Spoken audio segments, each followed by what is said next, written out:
like you lost another one.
Come on in, y'all.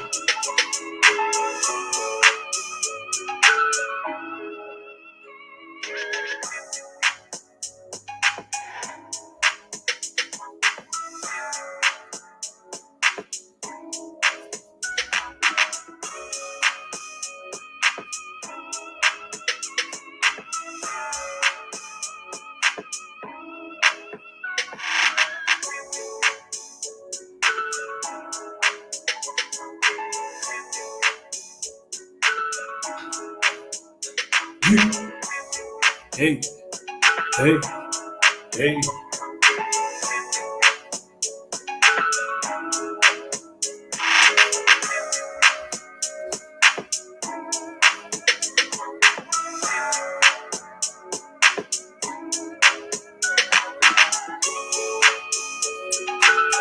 That's right. Come on in. Check in. Lions in. Hey, hey, hey.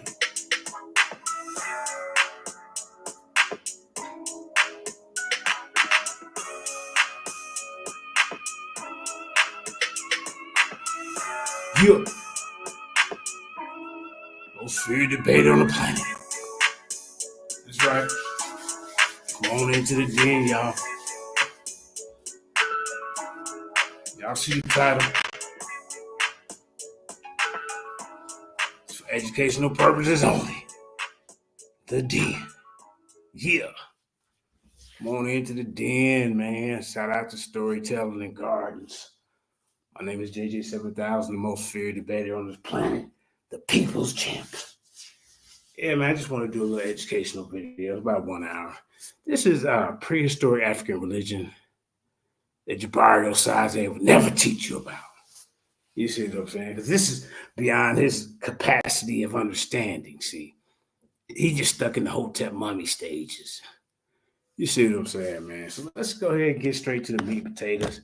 JJ done ran out of little breath trying to dance around. Yeah. But shout out to Black Jesus Minister, Sister Karima, Elder Yarad, Elder Apostle, FOPE, and excuse me, the brother Solomon, Universal Debate League on the rise. Let's get it. Let's get it. Share my screen real quick. Hold up real quick, man. Let me drop something for you real quick. You know what I'm saying, man. Then we gonna get to the meat and potatoes. The meat and potatoes. Can y'all see that real? Let me see what's saying. Yeah, y'all see that. All right. Let's get it. Lions Den CEO, yeah, that's me. Why you lying to the children take a plea? Like Proverbs 28 and don't get the free. Oh, you want beef? We run the streets. Torah nice, nah, we know you sweet. I'm gonna walk you down every time we meet. Say it loud, nigga, don't read the street. Top that running, I'm the chief. Shut your mouth, talk to the speech. 7-fold lines, about to eat. Take 7,000 on this beat. Pretending years, disbelief. Big mama saw a smile, nigga, you know that's weak. Sit your ass down, you can't stand it. I'm the most feared debater on this planet. Yeah. Come on in, y'all.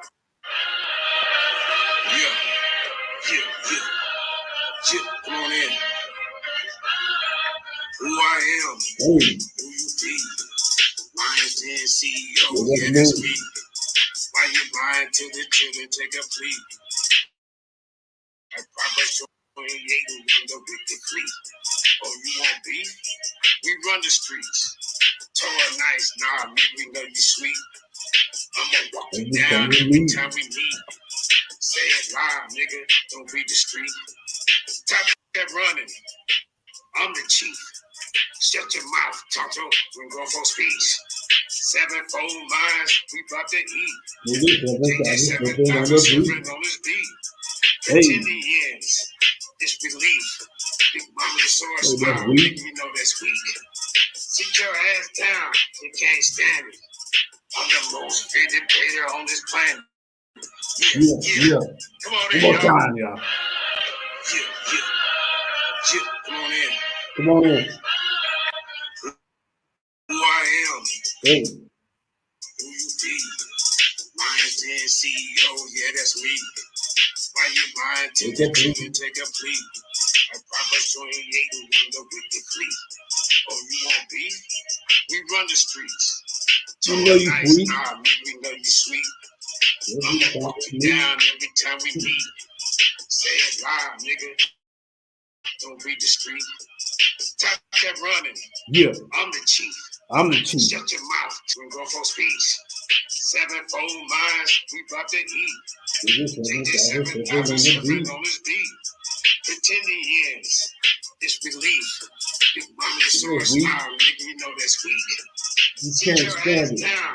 You can't stand it.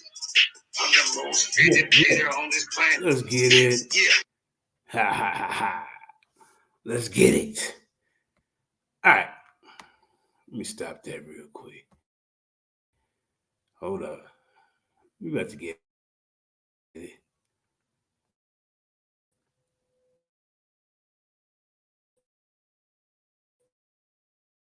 If it don't stop twirling. Oh, come on, man. It's already story.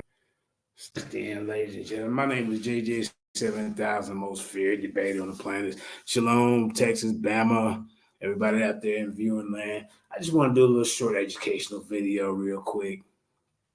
See, this is the type of information that's beyond Jabari Osassy's reasoning and education level. They didn't teach him this at Cornell. You see, so JJ digs deep and he just show you some things that they ain't gonna tell y'all about. You know what I'm saying? Let's get into it. Peace and blessings. Hit that like, share, and subscribe, ladies and gentlemen. This is a little 1 hour video. Then I'm gonna get on with my day. All right, here we go. So interesting video. Mind blowing.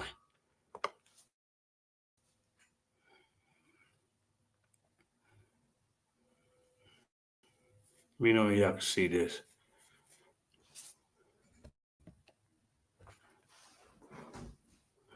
Let's see. Man, oh,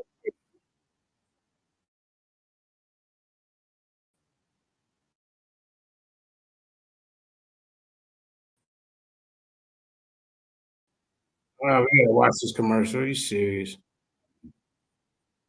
Yeah, right. Okay.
My fault, y'all. I had technical difficulties, man. I don't know, man.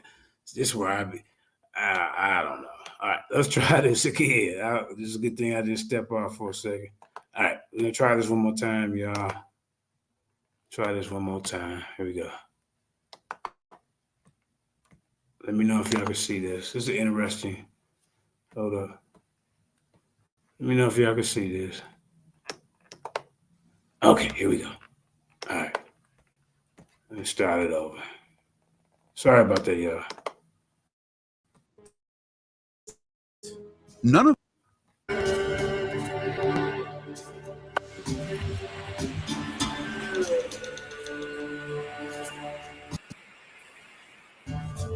greetings, fellow Gnosis seekers.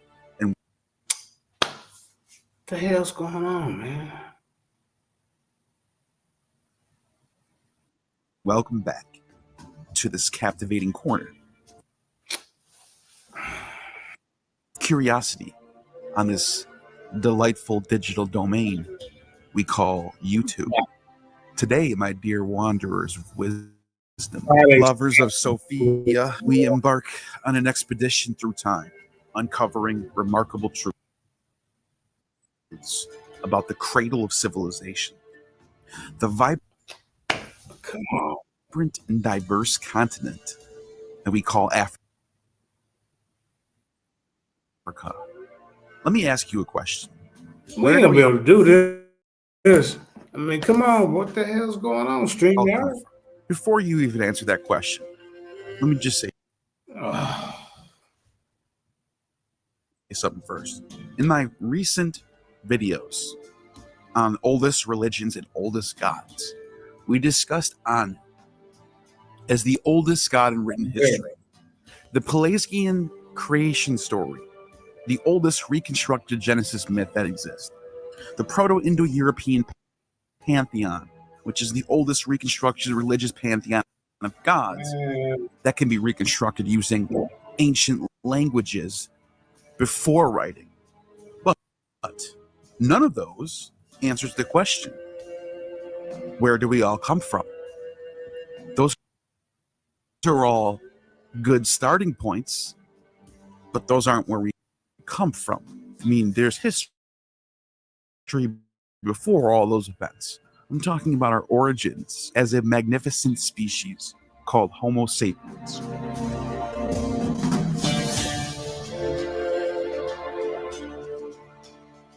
Brace yourself, my inquisitive companions, for we shall dive headfirst into the mesmerizing depths of archaeology and uncover why Africa holds the coveted title of the motherland. Picture this: a vast African savanna, teeming with life, the sun casting its golden rays upon the land. It is here, in this awe-inspiring continent, that our ancestors embarked on an extraordinary journey, evolving over millions of years into the remarkable beings that we are today. Before Anu, before the Proto-Indo-European pantheon, before the Pelasgians inhabited the Mediterranean, Homo sapiens exited the realm of Africa, and they came from modern-day Ethiopia, and they went into three different directions. One direction towards the Black Sea Mediterranean world, another direction towards the Middle East, and another direction all the way to the east, where people inhabited these islands and Indian subcontinent. You see, Africa is not only our ancestral homeland, but it is the birthplace of humanity itself. If you're a web designer, here are 4 Wix Studio features you gotta know. I'm trying to hear that, man. So first on the list, Section Grid. I'm talking about a revolution tool that lets you create your own intricate layouts, but still keeps it intuitive at every step. So you can split cells, create gaps between them, drag to resize, and swap them around. All right, this next feature has saved me hours of work. Responsive AI.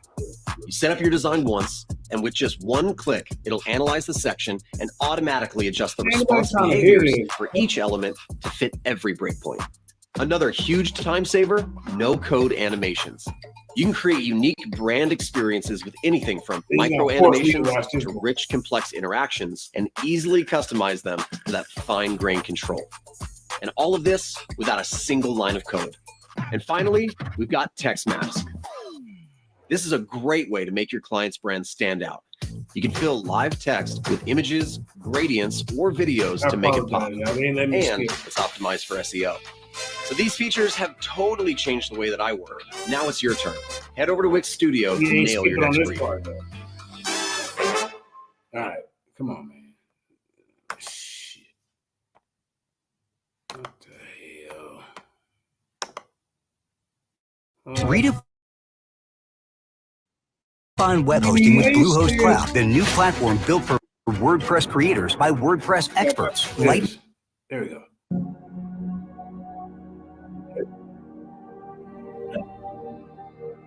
But what proof do we have, you might wonder? Archaeological discoveries have unveiled the bones of our ancient kin, Homo sapiens, scattered across the African landscape, providing us with undeniable confirmation of Africa's role as our ancestral homeland.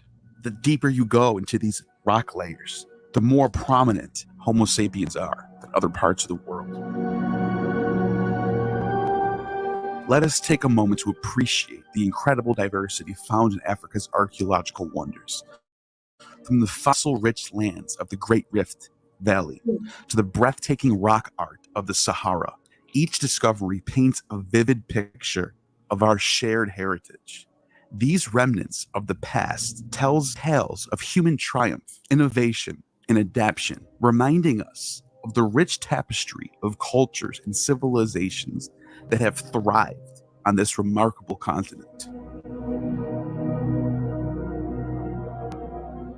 Join me as we set our sights on the land of the pharaohs, the pyramids, and the enigmatic hieroglyphs of ancient Egypt, the pre-dynastic Egypt to be precise, the gateway that connects the fascinating civilization in written record history to the very heart of Africa.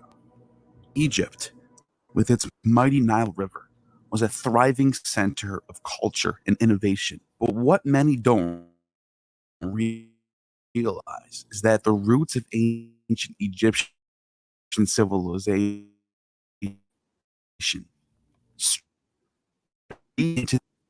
through the cultural exchange can be seen in the art, customs, and even the deities worshipped by the pharaohs. Firstly, we have the extraordinary findings from the Great Rift Valley, a region that stretches across East Africa. Here in places like Ethiopia and Kenya, scientists have unearthed ancient fossils of our hominin ancestors dating back millions of years. These remarkable discoveries include the famous Lucy, an Australopithecus afarensis skeleton that offers a glimpse into our early evolution. But it doesn't stop there. Further excavations in the region have unearthed fossils belonging to our direct ancestors, Homo sapiens, dating back to 300,000 years ago. Yes, you heard that right. 300,000 years ago. Africa boasts the oldest known remains of our species, providing evidence that our journey as Homo sapiens began on this very continent. The story of humans begins here, amidst the breathtaking landscapes and ancient savannas of this diverse and vibrant continent. Africa not only holds the oldest fossils of our species, but also carries the genetic imprints of our shared heritage. By understanding and appreciating Africa's pivotal role in our human story, we embrace the knowledge that we are all connected by our origins in this incredible continent.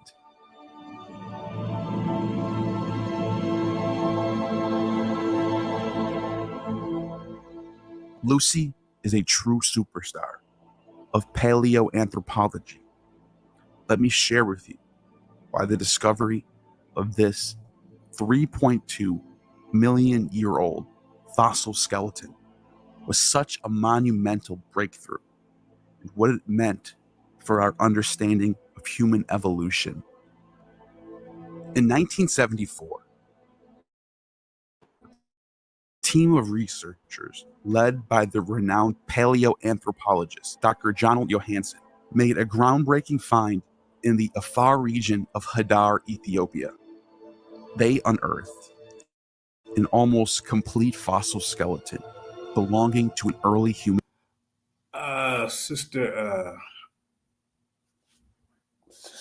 Sister Forever Food, I'm just playing the information. I don't agree with everything that they're showing, so and I mean, I don't say that the Earth is only 6,000 years old. I mean, it still could be the first people. Still could be Adam and Eve. I keep my mind open. Let's keep it going. Human ancestor of our species, whom they affectionately named Lucy, after the Beatles song "Lucy in the Sky with Diamonds."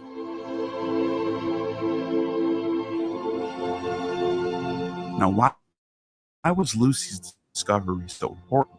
Well, it's a game changer for several reasons. Firstly, Lucy belonged to the species Australopithecus afarensis, which provided crucial insights into the early stages of human evolution. Now look at that. She walked upright, like modern humans, but also possessed ape-like features, making her a transitional form between primate ancestors and ourselves.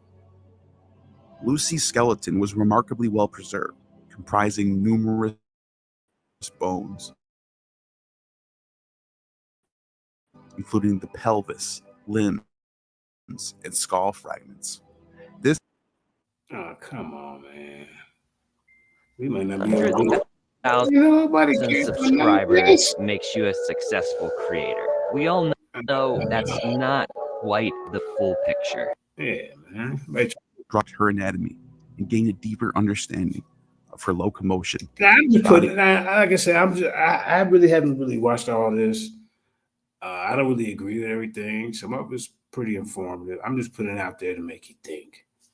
It's gonna get into the pre African religions before the Kemet, stuff like that. So that's the part I really want to talk about. Proportions and overall physiology. By studying Lucy's bones, researchers were able to deduce bipedalism, or walking on 2 feet, which is a crucial milestone in our evolutionary journey. Lucy's discovery also provided compelling evidence for the African origins of humanity. Her age, 3.2 million years old, firmly placing her within the timeline of early human evolution. Africa, with its diverse ecosystems and geological features, offered the ideal conditions for our ancestors to adapt and thrive. Lucy's existence challenges previous notions that the evolution of Homo sapiens followed a linear progression. Instead, her discovery highlights the complex and branching nature of our family tree, with multiple species coexisting and evolving alongside each other for millions of years. In essence, Lucy's the words expressed in this video are not the words and views of JJ7000. Just a quick disclaimer, ladies and gentlemen. Discovery was a transformative moment in paleoanthropology. It provides tangible evidence of our ancient past, showcasing our ancestors' ability and paving the way for further discoveries and insights into the evolutionary journey that eventually led to us, Homo sapiens.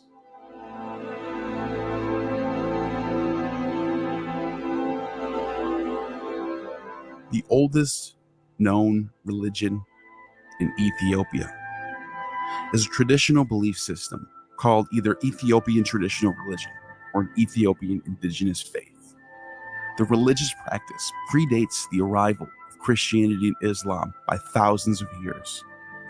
It encompasses a wide range of spiritual beliefs and practices that have been passed down through generations and are deeply rooted in Ethiopian culture and heritage.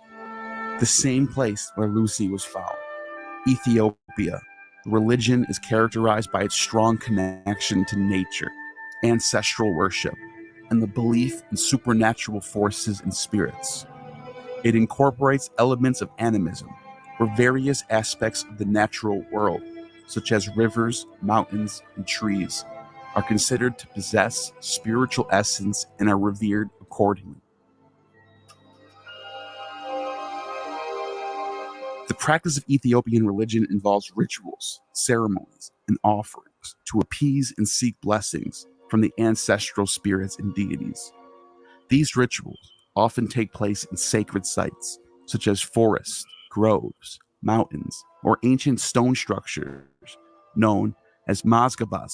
It is important to note that the Ethiopian religion is not a homogeneous belief system, but rather a collection of diverse regional traditions and practices. Different ethnic groups within Ethiopia have their own unique variations of its indigenous faith, often incorporating local customs, beliefs, and cultural elements. With the spread of Christianity and Islam in Ethiopia, Ethiopian religion has experienced a decline in adherence, particularly in urban areas. However, it still holds significance and remains practiced by a considerable number of people, particularly in rural communities, where traditional beliefs and customs continue to thrive.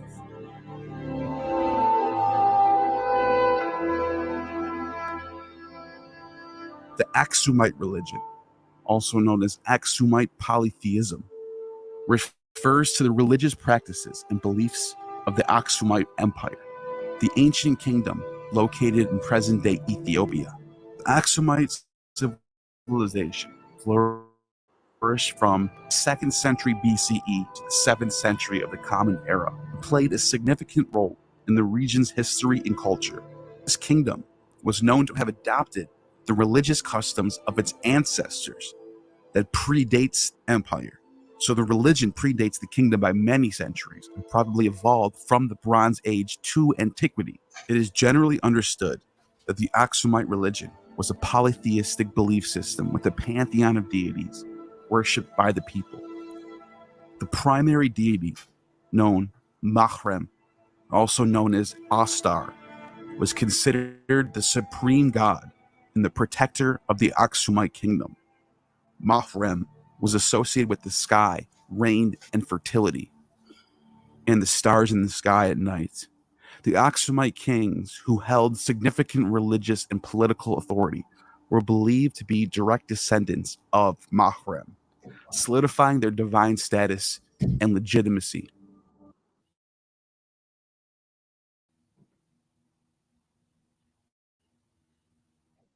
About a year ago, I was sitting in a cafe in Midtown Manhattan, trying to figure out the best AI business to start, the best way to grow my brand with AI. And you wouldn't believe what I found. In fact, it scaled a brand new business in less than 45 days. First, AI sneaks in like a cat burglar, quietly taking over one tiny task at a time. Oh, look, it's writing my customer emails. How nice. Or AI takes over all customer support and appointment setting. Then, bam! It snowballs into an avalanche. Suddenly, AI is sipping champagne in first class while you're stuck in the middle seat. AI is vacationing in Hawaii, uploading Instagram stories while you're shoveling snow at home. And if you're not careful, it'll be posting couple selfies with your fiancé. The great AI replacement is fair, but it's coming. AI is coming for our jobs and our businesses. If you're like most people and sticking your head in the sand instead of learning how to start an AI TV channel, to own the machines instead of them owning you, you might have even tried AI and been underwhelmed. But if you're like me and my students, and you learn how to use automated, easy-to-use AI to clone yourself, so the AI is doing the work for you. So you wake up and say, I got 113 leads today, or I just got another paying client, or I just had a record day in my new business, like this online course business that went to $107,864 in monthly revenue in less than 45 days, or this YouTube channel that added 12,000 subscribers starting from zero in less than 4 videos, or this TikTok account that's getting 600,000 views a day. If you truly harness the power of AI, you won't just get dad jokes from ChatGPT. You'll unlock the cheat codes to life. I'm talking about learning how to automate your income streams using little-known automations and behind-the-scenes tools that no one is telling you about. You'll be the one sipping pina coladas while AI does the heavy lifting. Running an AI business. Shit. Can't even step away for a minute. In addition to Mahrem, the Aksumite pantheon included other gods and goddesses, such as Astar, Bahir, Medir, and Waraka. Each deity had specific domains and the worship of themselves for various purposes, including fertility, protection, agriculture, prosperity. The Aksumites practiced ancestor worship as well, believing that deceased ancestors played a role in the spiritual well-being and guidance of the living. They would honor and venerate their ancestors through rituals and offerings, seeking their blessings and assistance. Aksumite religion was closely intertwined with the political and cultural aspects of the empire. Temples and religious structures, such as the famous Stele of Aksum, were erected to honor the gods and commemorate the rulers.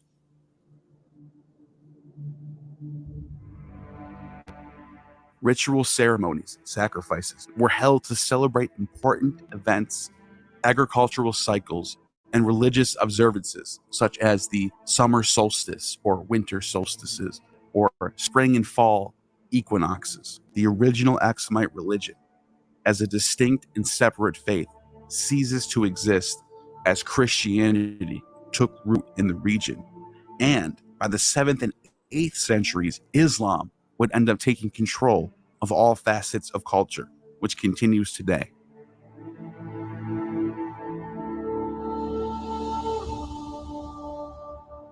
The religion of pre-dynastic Sudan, known as ancient Nubia, is often referred to as the Nubian religion. Specific details about this Nubian religion are not extensively documented. Archaeological evidence and historical accounts provide some insights into the practices and beliefs. The Nubian religion shared several similarities with the ancient Egyptian religion, and there are significant cultural and religious exchange between the two regions throughout their history. Nubian deities, such as Dedun, the lion-headed god, associated with wealth and prosperity, and the lioness goddess of Nubia, had counterparts in the ancient Egyptian pantheon. Egyptian deities like Amun were also worshipped in Nubia. This exchange of gods and goddesses suggests a merging or borrowing of religious ideas and practices.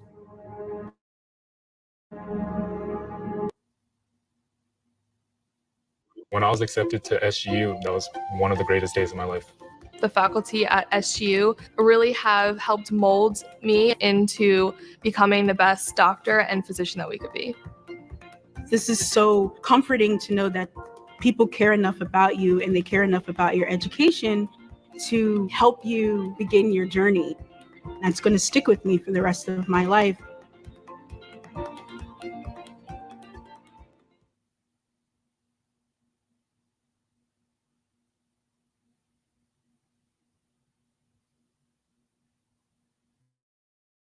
So you think you know Wix, but do you really? First up, we've got shape video masks. You can use different shapes to create completely different vibes and aesthetics.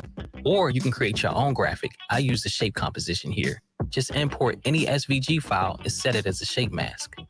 Nice. Next up, we'll keep it moving with the hover box.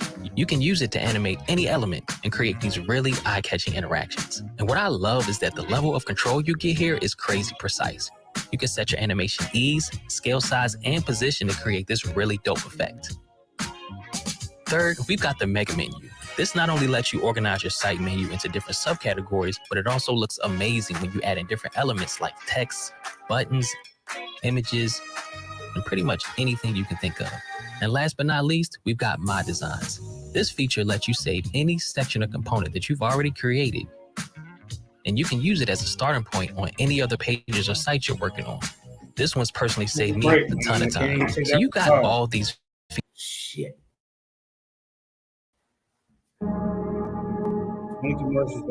Iconography minutes. and symbols, such as the Nubian religious art symbols, often displayed similar motifs to those found in ancient Egyptian art. Animal imagery, such as lions, bulls, and snakes, were significant in both of these religious cultures. The use of sacred symbols like the Ankh, which stands for eternal life, was shared between Nubians and Egyptians. Nubian burial practices, particularly in the Kerma culture, featured pyramids and tumuli, similar to the Egyptian pyramids and tombs. The belief in an afterlife and the provision of grave goods for the deceased were common in both cultures, indicating a shared concept of the importance of the afterlife.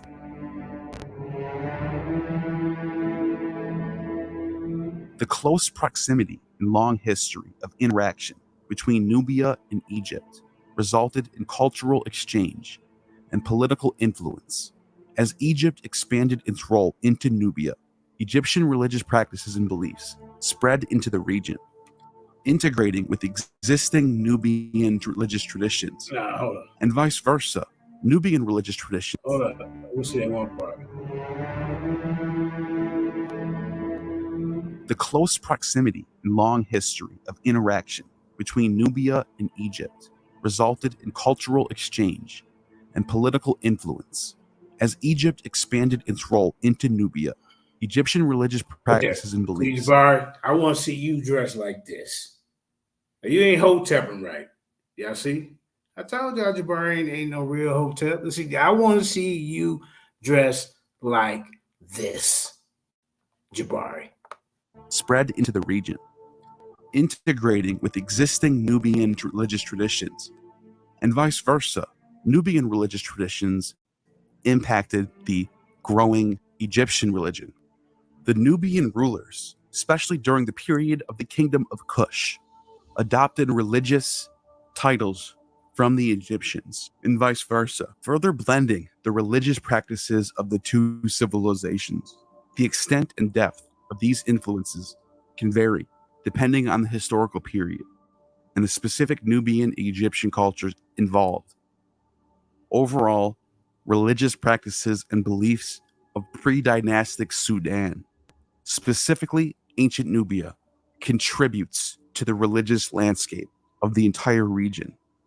The Nubian-Egyptian religious connection highlights the interconnectedness of these ancient civilizations and the mutual influence they had on each other's religious and cultural development.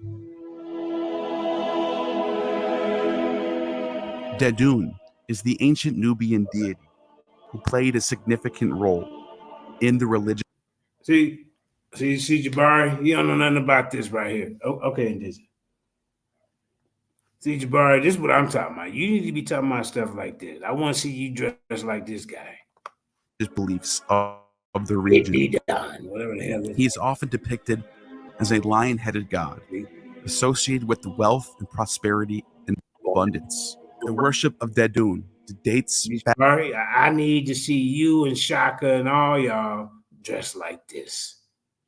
With your little mask and neck pieces and little horns coming out your head. See, I told you they ain't hotepping right, y'all. I told y'all. They ain't gonna teach you about this, man. They don't know nothing about this right here, y'all. See, D-Don. See, Jabari, I ain't never heard you say D-Don come out of your hotep lip once. We need to hear you talk about D-Don. Hey, you ain't doing it right. What's up, Elder Yara?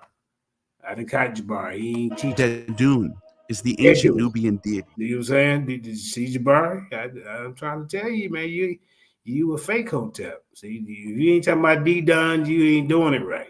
Let's go. Who played a significant role in the religious beliefs of the region. He is often depicted as a lion-headed god, associated with the wealth and prosperity and abundance. The worship of Dedun dates back to the early Nubian civilizations. I need to see Sharnetta. I need to see all y'all come on the screen with all this type of garb on. See, y'all faking it. Y'all that new age hotep. See, he ain't connecting.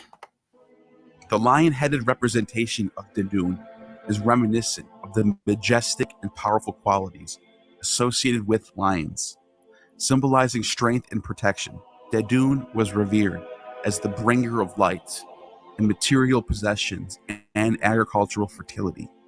He's also connected closely with the Nile River and the annual flooding, like Osiris was. The flooding of the Nile brought nutrient-rich sediments, enabling fertile soils and bountiful harvests.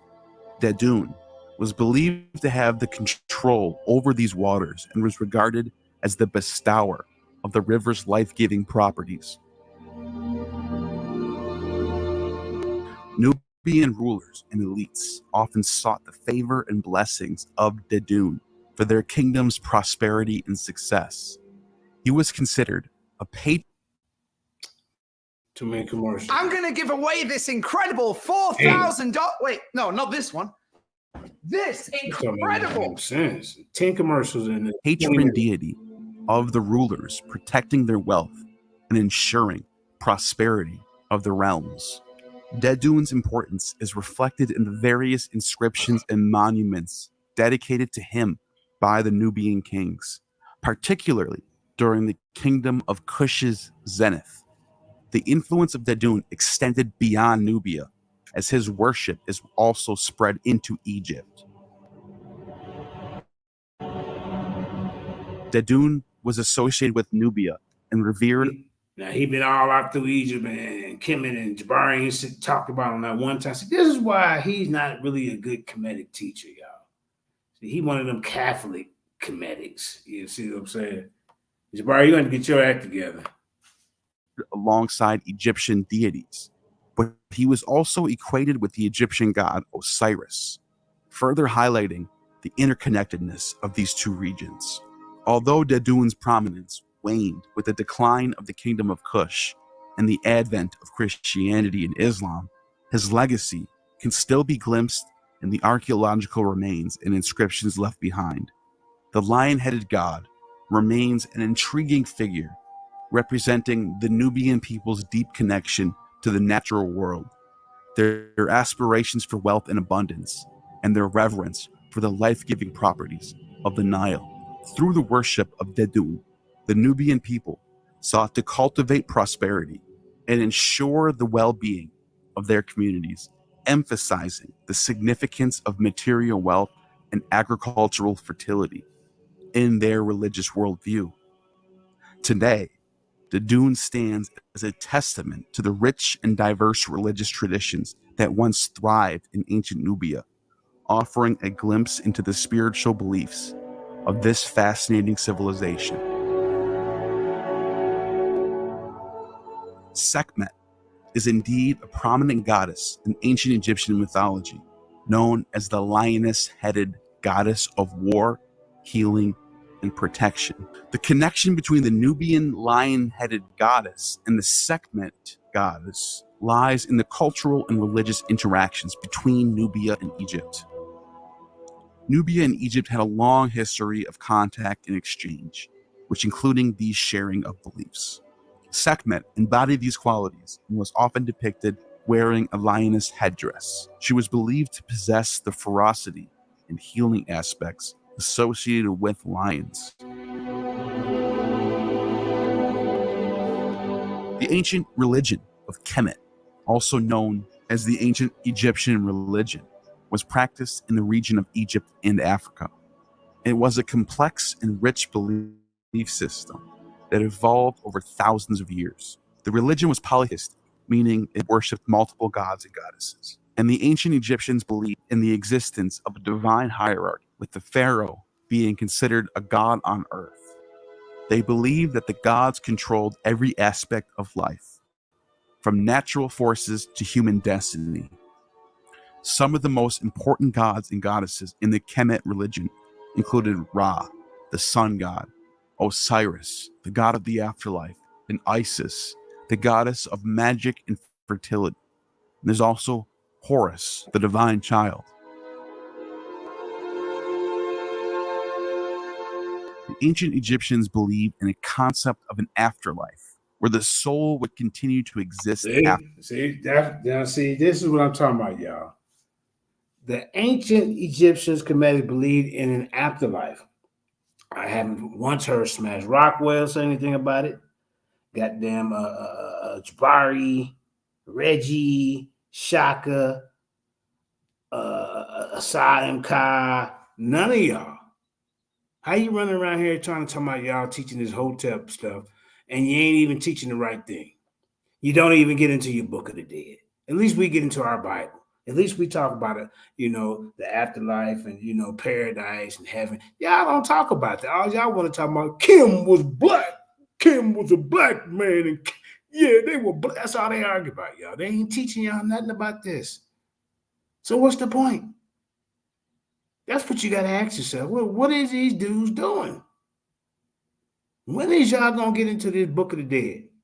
Show you what you need to do to avoid the demons and the devourer, is your heart lighter than a feather? And y'all ain't doing none of that.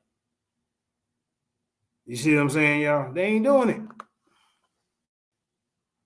After death, they believe that the deceased would undergo a judgment process where the heart would be weighed against the feather of Ma'at, the goddess of truth and justice. If the heart was lighter than the feather, they would be granted eternal life in the afterlife. They ain't talking about no eternal life. It's a waste of time listening to these guys. The Kemet religion also involved elaborate rituals and ceremonies, including the construction of temples and tombs. The temples and tombs were dedicated to specific gods and were considered the dwelling places of the gods on earth. The tombs would also ensure safe passage of the deceased into the afterlife. Kemet played a significant role in the daily lives of ancient Egyptians, including their art, architecture, and political structure. It was a central part of their identity and provided them with a sense of purpose and order. Right, they ain't prepared, they ain't preparing to get mummified, none of that. Jabari, we need to know, how come you ain't preparing your people to get mummified? God dang it! How come you ain't selling them no spells and no coffin texts, no pyramid texts? You in here talking about some you ever seen that video what they do? With the little Burger King hat on. See, that ain't what they doing, Jabari. You gonna have to cut this out. I mean, you embarrassing the Hotep ancestors. That's what you're doing. And they're humming around at the park and shit. You ain't even got a temple. Where your shrine? The shrine of Ma'at in this goddamn basement, y'all. I mean, Jabari, you're gonna have to cut this out, man. I'm exposing you. You're gonna have to get on the right track. We need to see you doing some of this. Shit. In the world. In fact, the word Kemet is the original name for Egypt itself. That's all they do. Kemet means black land, black soil. No, I mean black man. No, I mean black soil. That's all you and Reggie and all y'all arguing about.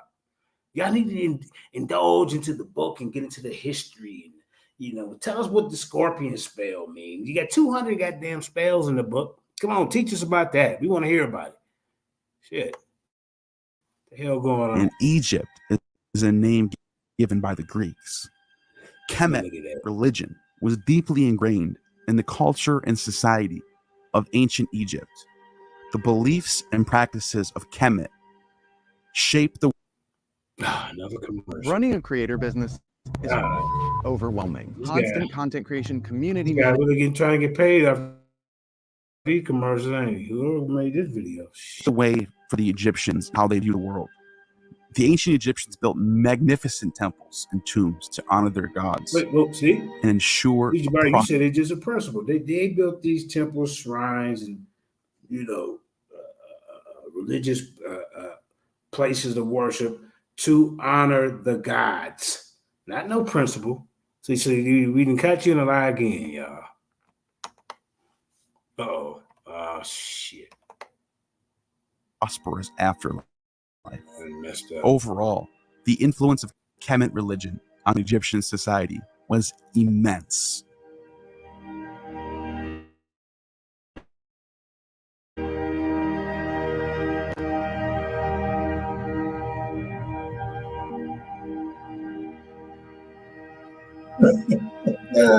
An area known to archaeologists as Wadi Halfa in modern-day Sudan, which used to be called Upper Egypt, has some of the oldest known structures in the world, discovered in Egypt by the archaeologist Waldemar Chmielewski. along the southern. He said, especially since Jabari know Mummy personally. Right. Jabari, you speaking to mummies, 3,000-year-old mummies in English. I don't know how he figured the 3,000-year-old mummy figured out English, but you got some explaining to do. I mean, come on, man. The structures found here are dated to 100,000 BCE. Okay. The remains of the structures are oval depressions, about 30 centimeters deep, 2 by 1 meters across. Many are lined with flat sandstone slabs, which serve as tent rings, supporting dome-like shelter of skins or brush. This type of dwelling provided a place to live. If necessary, could be taken down easily and moved. They were mobile structures reassembled, providing hunter-gatherers with semi-permanent habitation. The oldest religious belief system in this region is called the Dinka religion. Now, see, stop right there. See, hold up. Wait a minute. Ain't telling nothing about no Dinka religion. You see? You run around the park with that goddamn Burger King hat on. I mean, come on, man. You need to teach us about the Dinka religion. They part of the Kemetic system. See, I'm disappointed in you, Dinka Jabari. people of South Sudan, which became a part of what was later known as Upper Egypt. These are the southern. See, this is Egypt. How come you ain't talking about the Dinka religion? I don't know what the hell going on with you, man. Realms of the Egyptian dynasty. You ain't dancing. It is a traditional African look at that footwork. See, that has been passed down. I need to see you doing some of that fancy footwork. Hold on, let me rewind that. Jabari, you're going to have to get your act together. Watch this by the Dinka people of South Sudan, which became a part of what was later known as Upper Egypt. Jabari, you ain't doing none These of are the this. southern realms of the Egyptian dynasty. Oh, it is a tradition. Look. See, Jabari, I need to see you doing some of that. This right here. The footwork is immaculate. I ain't seen you do none of that. Look. Watch the footwork again. Jabari, come on. Watch this. Which became a part of what was later known as Upper Egypt. These are the southern realms of the Egyptian dynasty.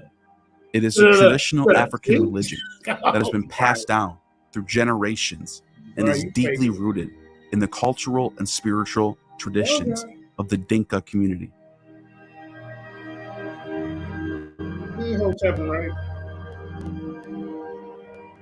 The Dinka religion belongs to the African traditional religions. Dinka, like the other African traditional religions, is characterized by a strong connection to nature, ancestral veneration, and the belief in spirits and supernatural forces. Spirits and supernatural forces, Jabari. You told me they didn't believe in none of that. See, I done busted you again. Limit, like I said, Jabari can't move like that. I know he can't. He need to try, though. He need to try somebody. Jabari can't move like that. Too busy debating. He too busy debating to teach y'all. That's what it is. I need to see him do some of that fancy footwork. See, Jabari, you've been busted. Jabari came, but I bet Jabari probably, if he practiced, he probably could get it, shit. But he too, like you said, he too busy debating. That's what it is, y'all. All right, come on, let's go. All right, come on. See, Jabari? Revolves around the worship of a supreme deity, Neolek. Translates to Jabari, you ain't told us nothing about no Neolek. You up here talking about Osiris and Osiris. These are just before Osiris, see. We need to hear you teach about Neolek, get you one of them head garbs. You see what I'm saying? Maybe, I know you can't grow no hair, maybe get you a little weave, Jamaican dreadlocks to go up under it. You know what I'm saying? Come on, man. Jabari, you got to do better than what you're doing, man. Shit. Get you one of those spike helmets, Jabari, what you know about Neolek? So you ain't teaching right, man. Tell you why Israelite got to come and teach you about this, see? You see what I'm saying? You fired as a Hotep social media teacher. We done with you.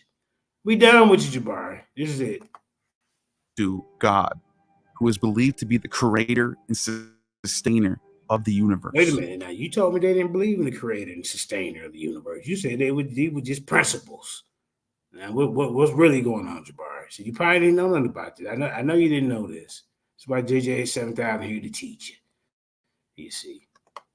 Ancestors also hold a significant place in the Dinka pantheon, with rituals and offerings conducted to honor and seek the guidance of the ancestors. The Egyptian religion also deifies the pharaohs and venerates ancestors in their tombs. In the same way, the Dinka people. What's the African feet? What did they just tell? Oh shit, boy. What'd you say about the feet? Oh, let me see. This is crazy.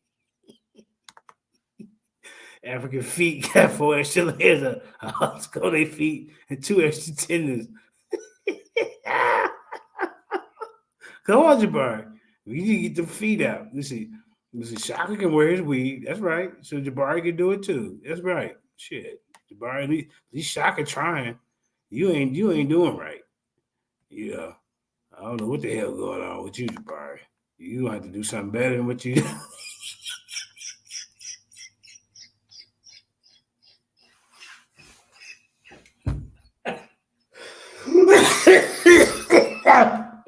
Okay.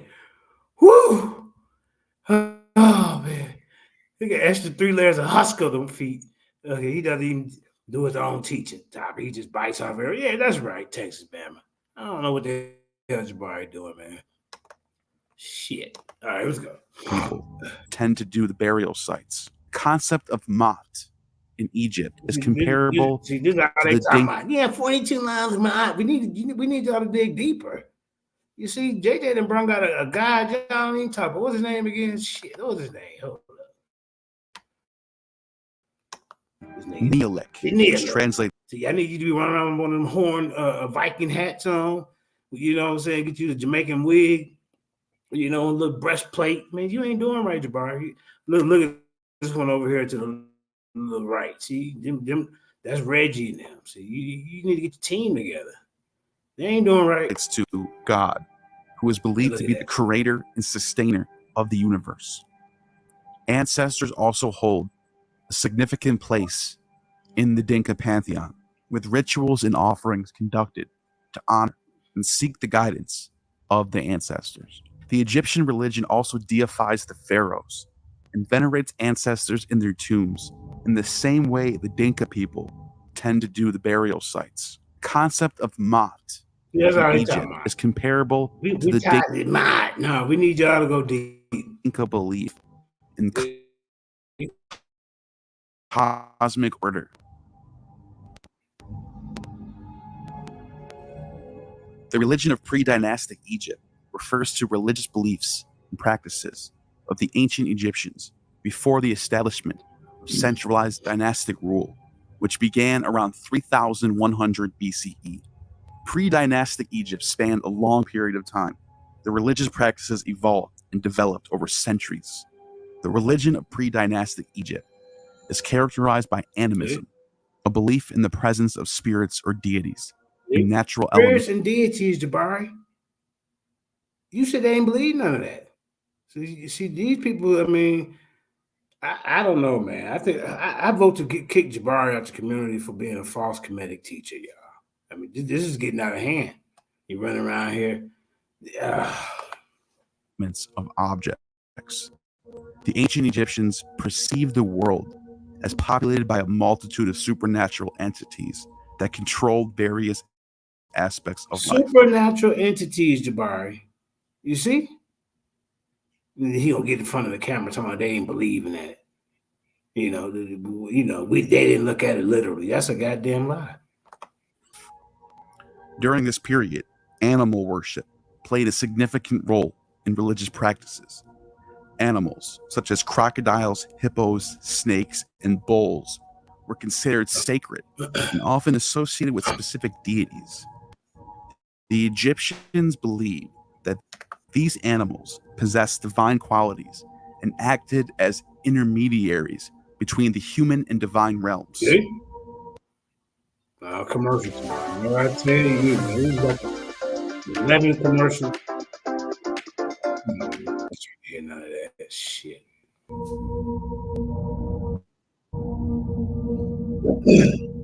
worship of ancestors and spirits of the deceased was also prevalent during the pre-dynastic period.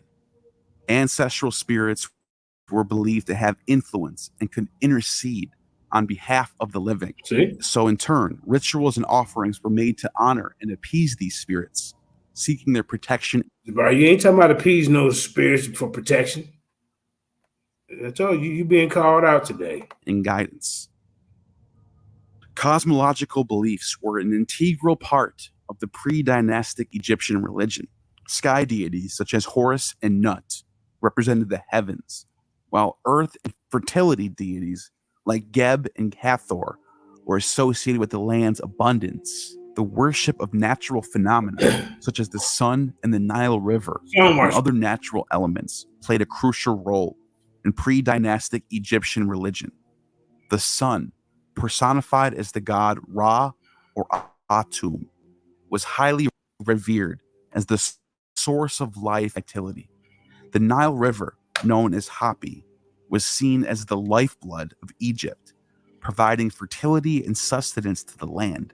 As pre-dynastic Egypt transitions into the dynastic period, these religious beliefs and practices continue to evolve and become more complex. These deities became more anthropomorphic, with human-like characteristics and intricate mythological narratives surrounding their roles and interactions.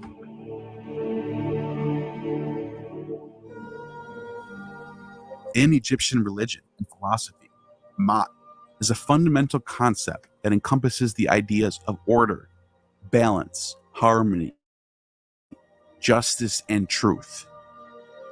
It was both a cosmic and ethical concept that guided the beliefs and behaviors of the ancient Egyptians. Ma'at was personified as a goddess, often depicted as a woman with an ostrich feather on her head, symbolizing truth and balance. She was considered a daughter of the sun, Ra, and played a central role in the divine order of the universe. The concept of Ma'at was integral to the Egyptian cosmology and the functioning of society.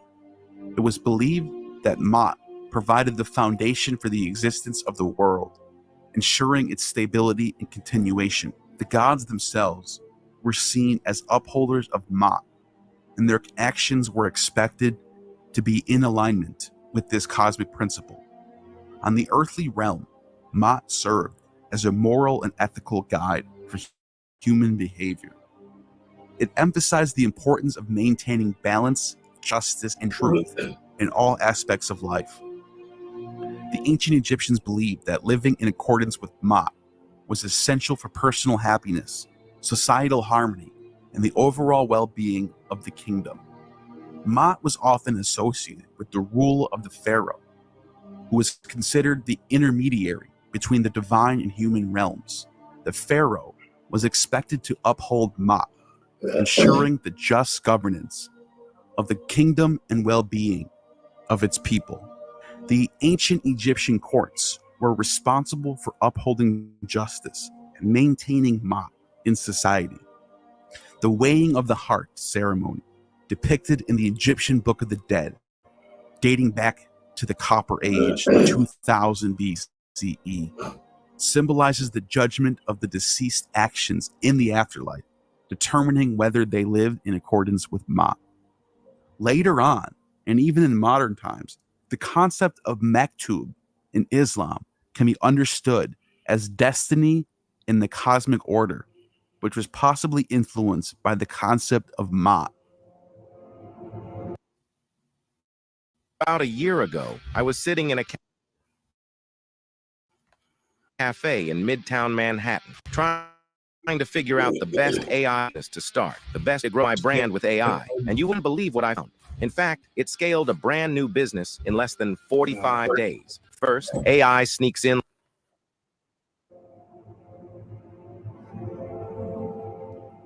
Islam, however, is not even close to being the first monotheistic religion to touch Africa. Egyptian Atonism, also known as the Amarna Revolution, or the worship of the Aten,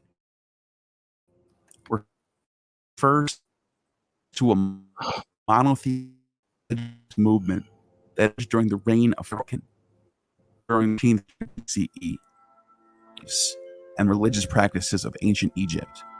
Akhenaten, who ruled from approximately 1353 to 1336 BCE, initiated the Atenist movement.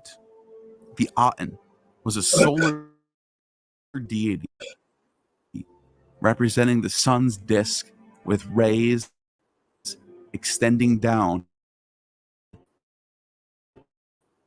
to touch and nurture life on Earth.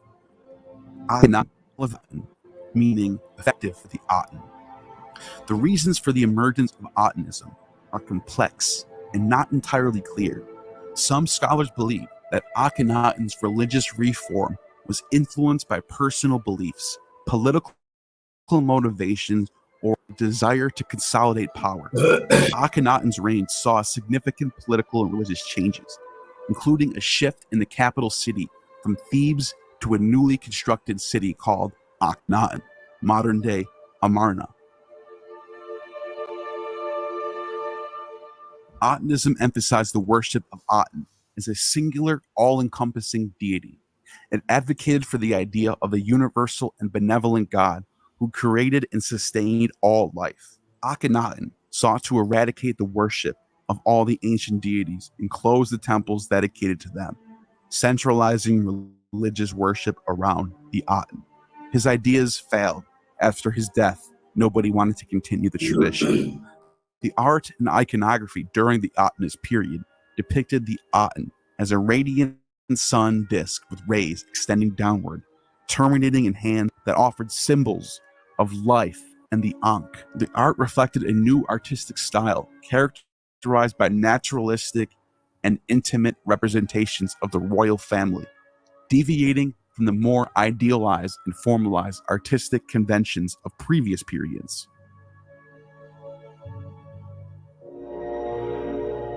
Atenism's influence was short-lived. As I mentioned, after his death, his son Tutankhamun reversed the religious reforms, restoring traditional polytheistic worship of multiple deities. The religious practices and artistic styles of the Atenist period were largely erased, and references to Akhenaten and Atenism were deliberately suppressed during the succeeding dynasties.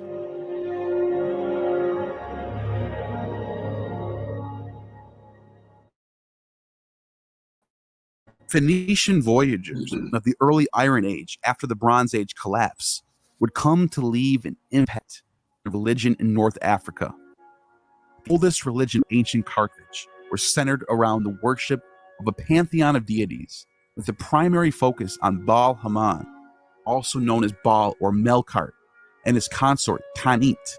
This religious tradition is often referred to as the Punic religion, named after the Punic people who inhabited Carthage and its surrounding territories. The Punic religion of Carthage had its roots in the Phoenician religious practices, as Carthage was founded by Phoenician colonists from the city of Tyre in the 9th century BCE. Over time, the Carthaginians developed their distinct religious beliefs and rituals, influenced by their own cultural context and interactions with other Mediterranean civilizations. Baal Hamon was considered the chief deity of Carthaginian pantheon and represented the power of the sun, fertility, and agricultural abundance. He was often depicted as a bearded figure with a crown or horn headdress, sitting on a throne and holding symbols of power. Baal Hamon was associated with life, growth, and prosperity, and his worship played a central role in the religious and social life of the Carthaginian people. Tanit, the consort of Baal, was a goddess associated with fertility and the protection of women, all depicted as seated figure holding the symbol of life and surrounded by the symbols of fertility and abundance. Other deities worshipped by the Carthaginians included Melkart, a variant of Heracles and Eshmun, a healing god, and Dagon, a god associated with grain and agriculture. Each deity had its own specific attributes and domains, and the Carthaginians would invoke and offer sacrifices to these deities for various purposes, including protection, fertility, and prosperity. The Carthaginian religious practices included rituals, ceremonies, and sacrifices conducted at temples and sanctuaries. Animal sacrifices, including bulls and sheep and goats, were common, and these offerings were believed to establish a connection between the human and divine realms. Sadly, much of the Carthaginian religious practices, including their religious texts and records, were lost or destroyed over time. The fall of Carthage in 146 BCE to the Romans further contributed to the decline and suppression of Carthaginian religious traditions. As a result, our knowledge of the oldest religion of ancient Carthage is incomplete and subject to ongoing scholarly debates.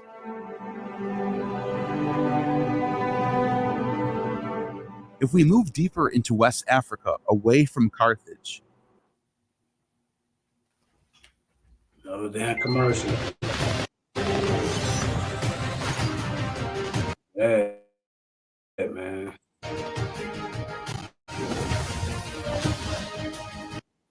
Commercials. we do have some sources by the ancients on who these people were who inhabited this region. Herodotus, the ancient Greek historian, often referred to as the father of history, mentioned a group of people called the Atlantes in his writings.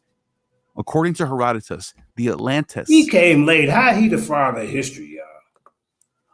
Were a Libyan tribe living in the western part of North Africa. Herodotus describes the Atlantes as a people who live near the Atlas Mountains, which are located in present-day Morocco and Algeria. He mentions that they were skilled warriors known for their use of chariots and were considered to be a powerful and warlike tribe. Herodotus wrote during the 5th century BCE, several centuries after the time he claims to be reporting on, and his works often blend historical facts with mythological and legendary elements. Now, if we travel more southward from here, we come to the Yoruba people of ancient Nigeria. The Yoruba people are a West African ethnic group who mainly inhabit parts of Nigeria, Benin, and Togo. The religion of these people appears to be much like Greco-Roman paganism, but much older, and with a fascinating pantheon of deities who are responsible for different roles. For example, Eshu.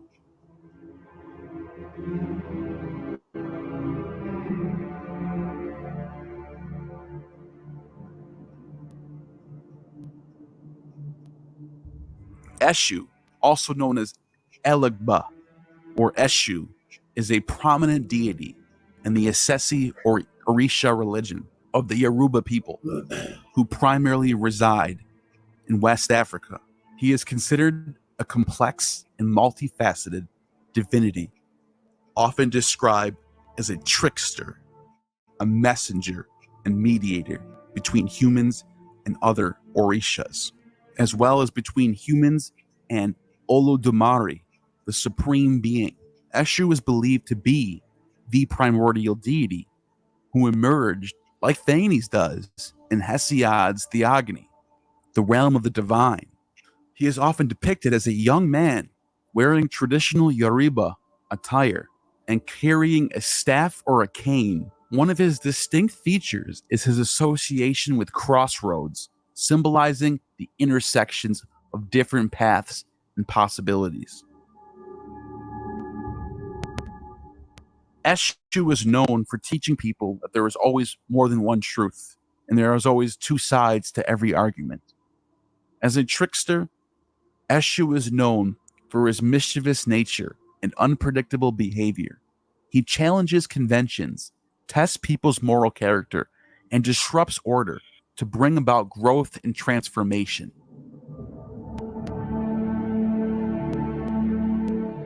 Eshu's trickery is not inherently malicious, but serves as a means of teaching important lessons and encouraging individuals to make ethical choices. It is believed that Eshu carries prayers, sacrifices, and offerings from humans to the divine realm, just as Hermes and Thoth did in Greek and Egyptian religion.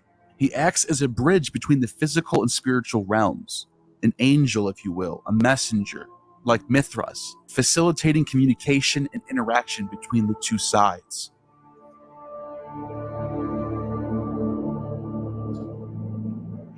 In the Yoruba religious ceremonies and rituals, Eshu is often invoked at the beginning as a gatekeeper and protector. His presence is necessary to open the channels of communication and ensure that offerings and prayers reach the intended recipients. Rituals dedicated to Eshu typically involve offerings of palm oil, cola nuts, and alcoholic beverages like wine, which are believed to appease him, like Bacchus.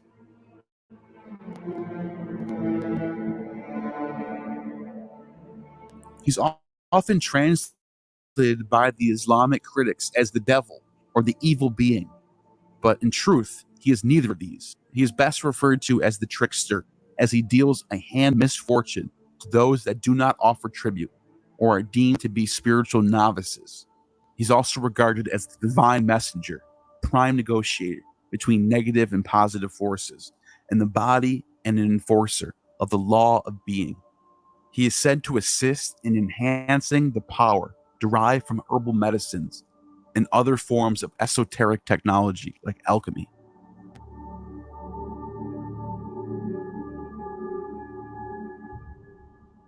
The Yoruba people believe that Eshu, along with other orishas and divinities, have been present since the beginning of time and continue to exist in the spiritual realm.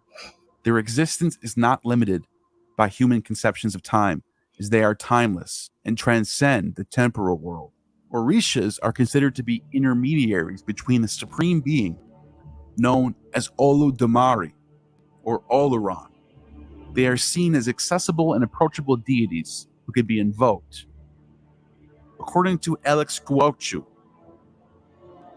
Oludumare, Oluran, is the supreme almighty god of the Yoruba people and not an Orisha. He has been wrongfully portrayed by early missionaries to West Africa and the African diaspora as a distant but powerful god whose endeavors and dwellings are obscure.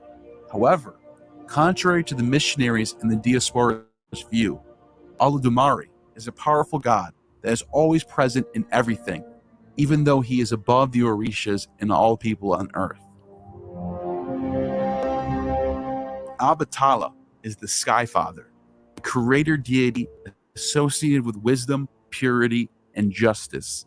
He is often depicted as an old man and revered as the father of all the Orishas. Sango is the deity of thunder, lightning, and justice. He represents power, courage, and masculinity. Yamoja is the goddess of the sea, motherhood, and fertility, and she is seen as the nurturing and protective figure associated with compassion and healing. Ogun is the deity of iron, war, and technology. He symbolizes strength, craftsmanship, and determination. Oya, the goddess of wind, storms, and change. She represents transformation, female power, and the spirit of the marketplace. Osun, or Arshun, is the deity of the rivers, love, fertility, and beauty. She is associated with femininity, sensuality, and abundance. These are just a few examples, as there are numerous Orishas recognized in the Yoruba religious practices. The worship of these Orishas involves various ceremonies, rituals, and offerings. These can include drums, prayers, dancing, divination, and revelry, and the presentation of specific foods and drinks and potions as offerings. Devotees seek the favor, guidance, and protection and blessings of the Orishas in these rites, and oftentimes have psychedelic experiences similar to the Eleusinian mysteries of Athens. It is important to note that the worship of these Orishas extends beyond Nigeria. it has been influencing all the areas that have adopted various parts of the African diaspora, particularly even in the Americas, after slavery brought these ideas over to the West. In these regions, the Yoruba religious practices merged with other cultural and spiritual traditions, giving rise to syncretic religions such as Santeria in Cuba and Voodoo in Haiti. These traditions, even including Eshu as the divine trickster, date back to before 1000 BCE, before the collapse of the Bronze Age, and they had a continuous tradition. Over time, the religious practices and the beliefs of the Yoruba people evolved and developed, incorporating influences from various sources, including other indigenous African traditions. While the transatlantic slave trade and forced migration of Africans to the Americas, Yoruba religious traditions and the worships of orishas spread to various parts of the African diaspora, particularly Cuba, Brazil, and Haiti, and also Trinidad and Tobago and other Caribbean and Latin American countries. One of the main practices that evolved from this trade is voodoo. The origins of voodoo, also known as Vodou, in Africa, can be traced back for thousands of years. It emerged as a syncretic religion that developed through the blending of various indigenous African beliefs, with influences of Christianity and other external factors. Voodoo has its roots in Western Africa, particularly in the regions that are now present-day Benin, Togo, and Nigeria. The voodoo doll commonly refers to an effigy that is typically used for the insertion of pins. Such practices are found in various forms of magical traditions of the ancient Africans. While the specific age of voodoo, as we know it today, cannot be pinpointed, its historical and cultural roots extend deep into the ancient African traditions of magic that preceded it. Voodoo represents the resilient and vibrant spiritual tradition that embodies the ancestral wisdom and cultural heritage of African peoples.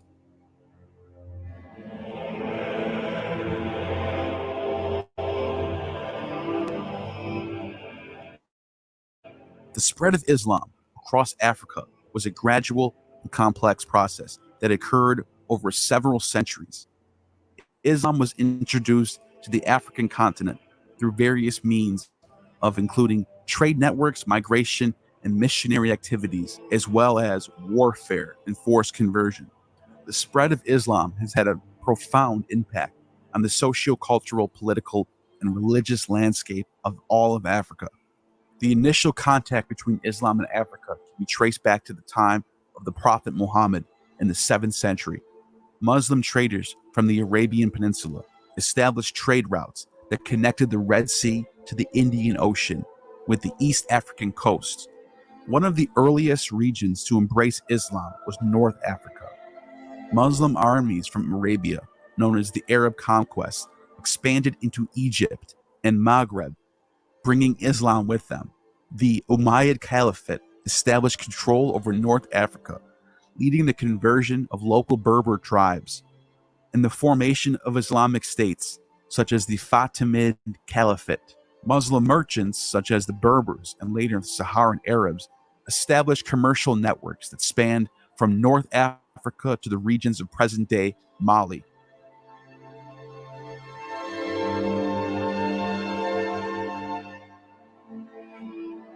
Islam gradually gained influence among the ruling elites and urban centers, resulting in the emergence of powerful Islamic states such as the Mali Empire and the Songhai Empire. Timbuktu became a cultural mecca of the world. The Swahili city-states became centers of Islamic culture and commerce, blending African and Arab influences. Islam spread further inland through intermarriage, trade, and the establishment of the Islamic educational centers. Islam became a vehicle for cultural exchange, bringing new architectural styles, educational institutions, trade networks. This led to the development of diverse Islamic movements, such as the Sufi Brotherhoods, which incorporated local customs and beliefs into their own spiritual practices.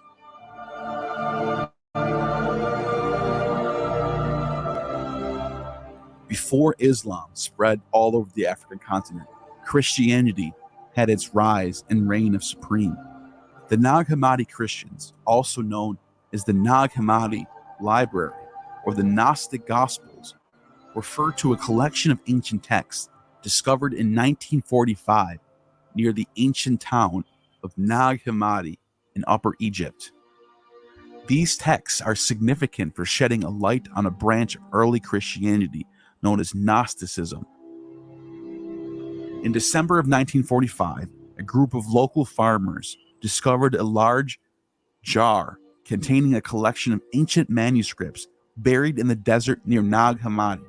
These texts were written in Coptic, an Egyptian language that used the Greek alphabet. The manuscripts were found to contain a diverse range of religious and philosophical texts, including Gnostic Christian writings previously unknown or lost to history.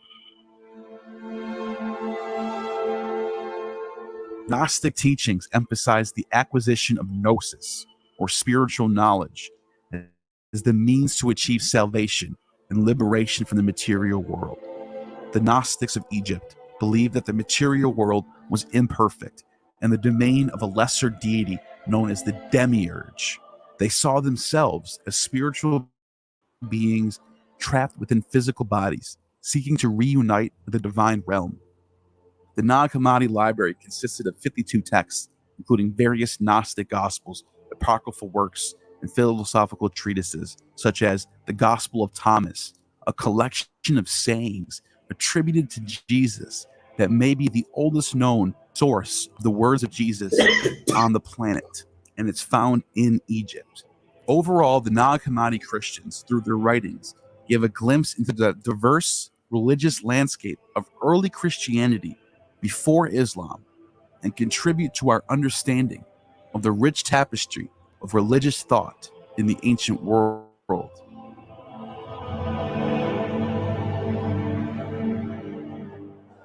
The Ethiopians, who claim to have the Ark of the Covenant, are members of the Ethiopian Orthodox Church.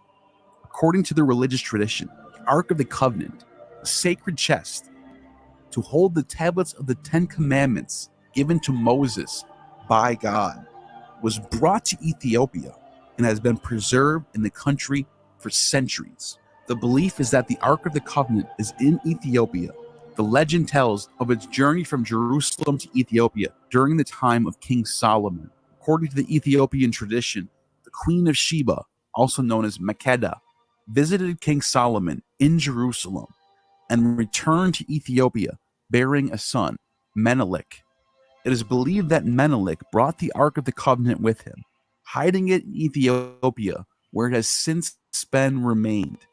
The Ark of the Covenant, known as the Tabot in Ethiopian Christianity, is considered the holiest of relics by the Ethiopian Orthodox Church. The Ethiopian Church maintains strong connection to the Ark of the Covenant, and its presence is central to their religious practices and beliefs.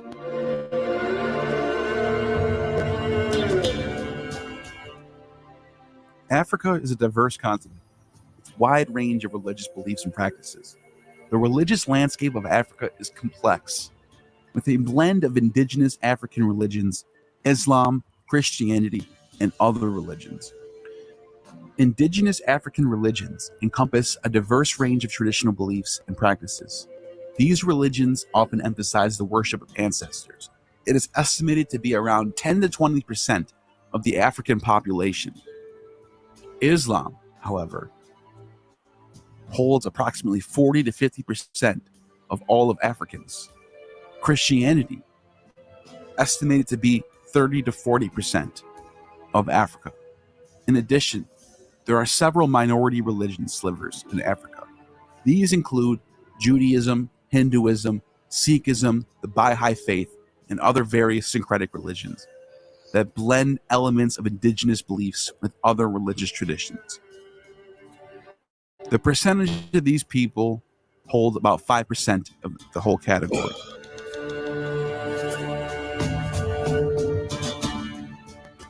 And there you have it, the incredible journey of humanity, tracing our roots back to the cradle of civilization, Africa.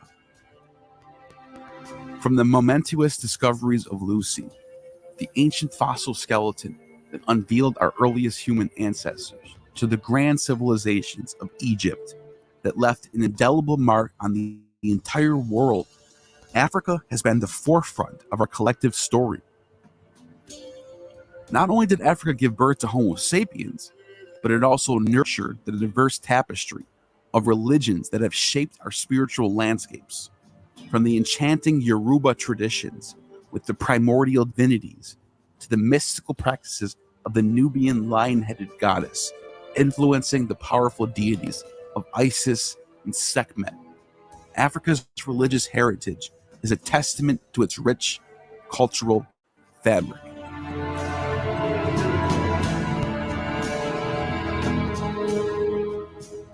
Thank you for joining us on this captivating exploration. From the awe-inspiring pyramids to the enigmatic Sphinx, the Egyptians left a legacy that still reverberates through time. Their wisdom and knowledge permeated the world, influencing art, architecture, and even the development of early science. So, as we reflect on the ancient wonders and the enduring legacy of Africa, let us remember that our own story, our own very existence, is intertwined with its remarkable continent. Africa is the birthplace of humanity and the wellspring of inspiration. Remember to like, comment, and subscribe. All right. Let's see.